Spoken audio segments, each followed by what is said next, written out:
Hello दोस्तों, आज हम बात करेंगे सेफ्टी ऑफिसर क्वेश्चन आंसर के बारे में। एक सेफ्टी ऑफिसर जब इंटरव्यू देने के लिए जाता है या फिर वो साइट पे वर्क कर रहा होता है, तो इंटरव्यूअर का या फिर क्लाइंट का या फिर कोई रिप्रेजेंटेटिव पर्सन का क्वेश्चन क्या होता है, उसको किस किस क्वेश्चन का फेस करना पड़ सकता है। तो आज इस वीडियो में एक इजी वे में देखेंगे एक बेसिक क्वेश्चन जो सेफ्टी ऑफिसर्स को मालूम होनी चाहिए, इंटरव्यू के लिए भी या फिर साइट के लिए भी। इसमें हमारा जो पहला क्वेश्चन क्या है, व्हाट इज सेफ्टी। अगर कोई भी हमारे साइट पे आता है या फिर कोई भी इंटरव्यूअर है, उसका फर्स्ट क्वेश्चन होता है you are a safety officer, then tell me about safety, what is safety. तो उसको हम कैसे बताएंगे, क्या बताएंगे। Safety, it is defined as the state of being safe from injury. Safety क्या है, ये सेफ है इंजुरी से, या यह सेफ है, फ्रीडम है, ये आज़ाद है फ्रॉम अनएक्सेप्टेबल रिस्क और हार्म से। यानी कि जो भी हमको एक्सीडेंट पहुंचा सकता है उससे ये क्या है, फ्री है, सेफ्टी फ्री है। उसके बाद कहते हैं व्हाट इज हजार्ड। हजार्ड क्या है, anything and everything which can cause to potential to harm.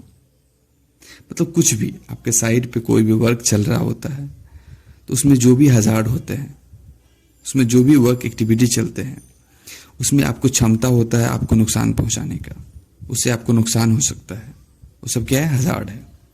उसके बाद क्या है, व्हाट इज एक्सीडेंट। एक्सीडेंट क्या है, एनी अनवांटेड या अनप्लान्ड या अनडिजायर्ड इवेंट जो आपके साइट पे होता है, जिससे कि आपको डेथ हो सकती है, आप इंजर्ड हो सकते हैं, या कोई भी प्रॉपर्टीज लॉस हो सकता है, या इन्वायरमेंट में डिग्रेडेशन हो सकता है, वो सब एक्सीडेंट होता है। उसके बाद what is near miss. Near miss क्या है, कोई भी इंजरी होता है या कोई भी इंसिडेंट होता है लेकिन उसमें पोटेंशियल होता है आपको नुकसान पहुंचाने का, उसका पोटेंशियल होता है प्रॉपर्टी डैमेज करने का, उसका पोटेंशियल होता है एनवायरमेंट डिग्रेडेशन करने का, एनवायरमेंट में लॉस होने का, लेकिन अनफॉर्चुनेटली वैसा कुछ नहीं होता है। कोई भी एक्सीडेंट होता है लेकिन उसमें क्या होता है, गिरने की क्षमता है, उसमें क्या होता है, एक्सीडेंट हो जाता है लेकिन आपको कोई नुकसान नहीं पहुंचता है, तो होता है नियर मिस। एक नॉर्मल भाषा में हम इसको यूज करते हैं बाल बाल बचना, कोई भी चीज हो उससे हम बाल बाल बच गए हैं, नियर मिस होता है।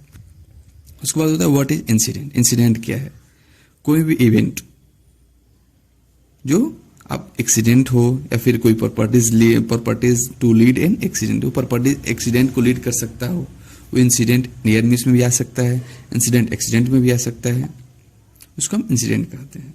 व्हाट इज रिस्क क्या है, it is combination of likelihood and severity. Risk है जो एक कॉम्बिनेशन है लाइकलीहुड का एंड सिवियरिटी का। जैसे कि हम कोई भी काम करते हैं या फिर जैसे कि आप कंपनी में काम कर रहे हैं, आपको रोड क्रॉस करना है, तो क्रॉस करने में आपको कितना लाइकलीहुड है, उसका कितना चांसेस है एक्सीडेंट होने का। अगर एक्सीडेंट होता है तो उसका सिवियरिटी कितना है, किस लेवल में एक्सीडेंट हुआ है, चोट लगी है, फ्रैक्चर हुआ है या फिर डेथ हुआ है, इसको हम कहते हैं लाइकलीहुड इंटू सिवियरिटी। ये हमारा रिस्क। उसके बाद है what is essential elements of fire. हम किसी कंपनी में काम कर रहे होते हैं तो वहां पे कौन जो एक्टिविटी चल रहा होता है उसमें क्या क्या एसेंशियल है जो फायर हो सकता है, उसमें क्या रहेगा, तो फ्यूल का होना चाहिए, ऑक्सीजन का होना चाहिए एंड हीट का होना चाहिए। ये तीनों का मिक्सचर से फायर होता है। What is lower explosive limit. जब भी हम कोई भी काम करते हैं तो साइड पे स्ट्रक्चर भी रहता है, एक्सप्लोजिव लिमिट भी रहता है, जो कोई भी गैस यूज करने से 10% 15% हाई यूज करने से आपको फायर हो सकता है, या फिर इसको नॉर्मल डाउन करने से फायर हो सकता है। एक एक्सप्लोसिव लिमिट है, एक लिमिट रहता है। कोई भी एसिटिलीन गैस को इसको 24 करना चाहिए या 25 करना चाहिए, मतलब फॉर एग्जाम्पल के लिए आपको इतना परसेंटेज यूज करना है, इतना परसेंट यूज नहीं करना है, एक लिमिट है।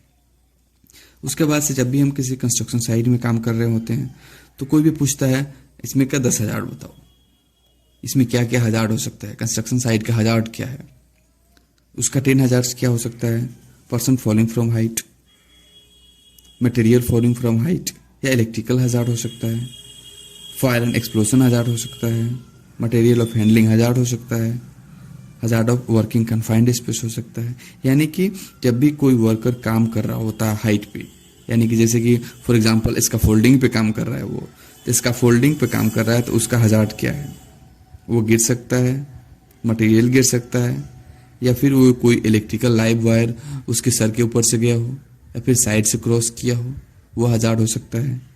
जबकि इलेक्ट्रिकल वायर 10 फीट एबव होना चाहिए, या फिर अंडरग्राउंडेड होना चाहिए, या उसका रूट को चेंज करो, एलिमिनेट करो उसको। उसके बाद क्या हो सकता है, फायर एंड एक्सप्लोजन हो सकता है, आग लग सकती है, ब्लास्ट हो सकता है। मटेरियल हैंडलिंग होता है, जबकि वन प्लेस से अनदर प्लेस, वो मैन्युअली हो सकता है या मैकेनिकली हो सकता है, वो हजार्ड है। उसके बाद से हमारा क्या आता है, हम जब भी एक्सकैवेशन का काम करा रहे होते हैं या कोई वर्कर काम करता है, तो उसमें क्या हम क्या सेफ्टी मेजर्स यूज करेंगे। शोरिंग यूज करेंगे, स्लोपिंग यूज करेंगे, बेंचिंग यूज करेंगे, ब्रेसिंग यूज करेंगे, शटरिंग यूज करेंगे। जब ये सेफ्टी मेजर यूज करने से जो हमारा एक्सकैवेशंस का हजार्ड से एक्सीडेंट होने की क्षमता है, पोटेंशियल है, उसको हम मिनिमाइज कर सकते हैं। उसके बाद से क्या है, हम कितने हाइट पे सेफ्टी बेल्ट को यूज करेंगे। 1.8 या ऑलमोस्ट लगभग 6 फीट के अंदर, 6 फीट से हाई एबव जब हम काम कर रहे होते हैं हाइट पे, तो हमको सेफ्टी बेल्ट लगाना अनिवार्य है। उसके बाद से क्या है, what is difference between fall protection and fall prevention. मतलब फॉल प्रिवेंशन और फॉल प्रोटेक्शन में क्या डिफरेंस है।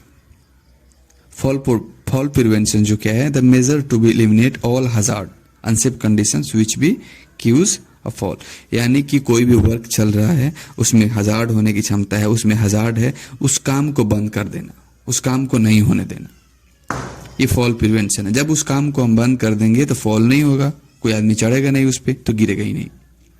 अब फॉल प्रोटेक्शन क्या होता है, कोई वर्कर काम कर रहा है हाइट पे और उस काम को हम बंद नहीं कर सकते हैं, तो उसी काम को हम फिर उसमें सेफ्टी मेजर यूज करेंगे, उसका सेफ्टी हार्नेस यूज करेंगे, सेफ्टी नेट यूज करेंगे, वो फॉल प्रोटेक्शन में आता है। उस काम को हम बंद नहीं कर सकते हैं, लेकिन उसमें सेफ्टी मेजर लेके हम काम को कर सकते हैं। What is work permit system. Work permit क्या है, एक रिटन डॉक्यूमेंट है, ये एक पार्ट है सेफ सिस्टम्स वर्क का। जो भी कोई भी एक्टिविटी आपके साइट पे चल रहा होता है, तो कोई भी ओनर हो, ऑथोराइज एजेंसी हो, उसको अप्रूव करता है, वो इशू करता है परमिट को, क्योंकि वो आके साइट विजिट करता है, उसमें क्या क्या हजार्ड होता है, उसका क्या प्रिकॉशन लेंगे, उसमें कौन कौन से पर्सन इन्वॉल्व हो रहे हैं, वो पूरा चीज को मेंशन करने के बाद एक परमिट इशू होता है। कोई भी मेजर वर्क हो, हमको उसको करने के बाद एक परमिट इशू होता है। परमिट एक लिमिटेड टाइम के लिए होता है, 48 आवर्स के लिए, 12 आवर्स के लिए, 24 आवर्स के लिए। उसके अकॉर्डिंग हम अपने काम को करते हैं, और जो जो परमिट में रिक्वायर्ड होता है उसको फुलफिल करते हैं। उसके बाद हम काम स्टार्ट करते हैं। परमिट क्या है हमारा, एक काम स्टार्ट करने से पहले उसको एक फुलफिल करना, ये मैंडेटरी है। विदाउट परमिट हम काम स्टार्ट नहीं कर सकते हैं। उसमें हम कौन कौन से परमिट को इशू करेंगे, कौन कौन परमिट इशू होता है। फॉर एग्जांपल 4-5 परमिट जो हम बताएंगे इसमें जो इशू किया जाता है, जैसे कि है हॉट वर्क परमिट है, कोल्ड वर्क परमिट है, इलेक्ट्रिकल जॉब है, वर्किंग एट हाइट है, वर्किंग कन्फाइंड स्पेस है, वर्किंग एट गैस हजार्ड है।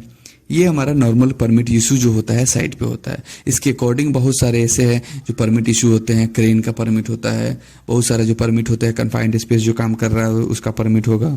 हाँ, फायर में जो हॉट वर्क काम कर रहा है सबका, मतलब जो भी हम काम एक्टिविटी करते हैं उसका हम एक पार्टिकुलरली परमिट लेते हैं और उसका हजार्ड को आइडेंटिफाई करते हैं। हजार्ड आइडेंटिफाई करने के बाद प्रिकॉशन लेंगे, कौन पर्सन इन्वॉल्व कर रहा है उसको, कौन पर्सन उसका परफॉर्म कर रहा है, उसके अकॉर्डिंग परमिट में पूरा मेंशन करने के बाद हम अपने काम को स्टार्ट करते हैं।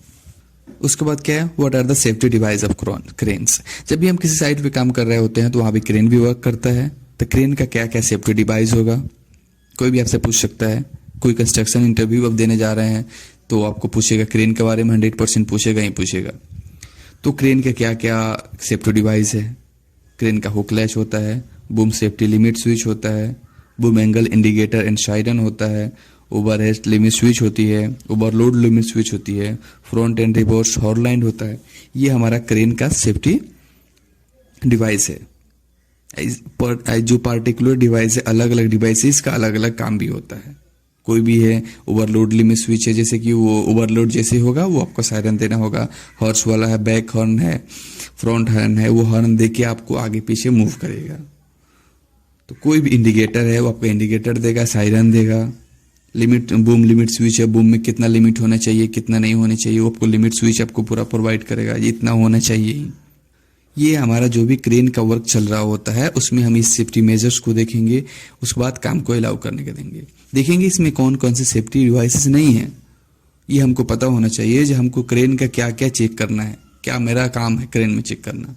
और जब भी हमारा साइट पे अगर कोई भी वर्क परफॉर्म होता है, हॉट वर्क परफॉर्म होता है या कोई बिल्डिंग का काम परफॉर्म हो रहा है, बिल्डिंग का काम हो रहा है, तो हम देखेंगे जो वहाँ पे जो काम हो रहा है उससे हमारा एक्सप्लोसिव जो है, फ्लेमेबल मटेरियल्स कितने डिस्टेंस पे रखा हुआ है। मिनिमम 50 फीट, यानी कि कम से कम 50 फीट का डिस्टेंस में होना ही चाहिए। उसके बाद से हम उस काम को अलाउ करने के लिए बोलेंगे, क्योंकि फ्लेमेबल और एक्सप्लोसिव जो भी मटेरियल्स है उसको हमको डिस्टेंस मेंटेन करना है, नहीं तो ब्लास्ट होने की चांसेस बहुत ज़्यादा रहती है।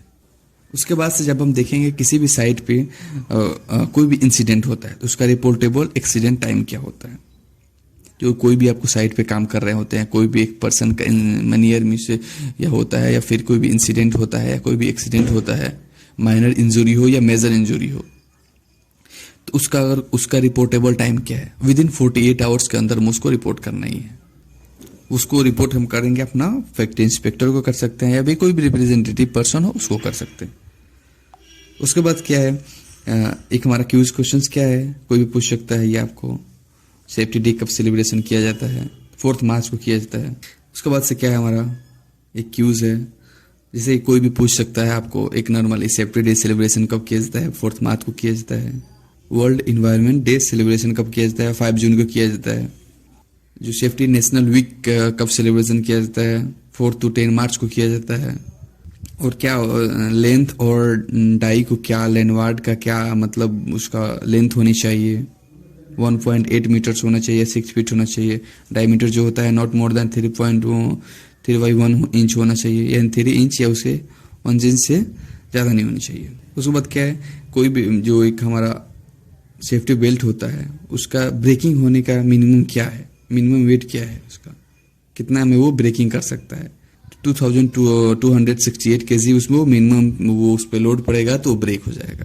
तो ये हमारा था सब एक नॉर्मल क्वेश्चन था, एक बेसिक क्वेश्चन था जो हमारे साइट पे इससे रिलेटेड क्वेश्चंस को पूछा जा सकता है। Thank you.